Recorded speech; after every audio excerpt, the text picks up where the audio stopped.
ఏంటది అసలు మీ చేతిలో సార్ నా డ్రీమ్ సార్ ఫుల్ఫిల్ అయిపోయింది ఈ రోజు. ఎవరి పేరు మీద వచ్చింది? నా పేరు మీదే సార్, గీతాంజలి. ఎస్, అందుకే నా ఓన్ హౌస్ నా డ్రీమ్ అని చెప్తున్నాను నేను క్లియర్ గా. I felt really so happy sir. నేను అసలు ఎక్స్పెక్ట్ చేయలేదు, పేరు మీద తీసుకుంటానని అసలు అనుకోలేదు. మా కళ నెరవేర్చారు, మేము ఆయన కళ నెరవేరు, ఆయన గెలిపిస్తాం. It's our dream.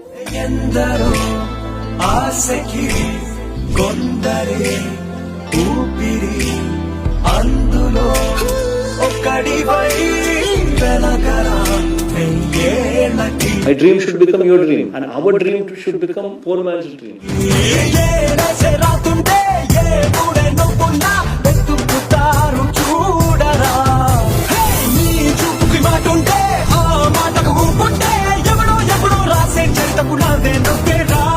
నాకు ఈ రోజు డబ్బు మీద ఆశ లేదు, నాకున్నది ఒకే ఒక ఆశ, నేను చనిపోయిన తర్వాత బతకాలి. ప్రతి ఇంట్లో నాన్న ఫోటోతో పాటు నా ఫోటో ఉండాలి. That is my dream.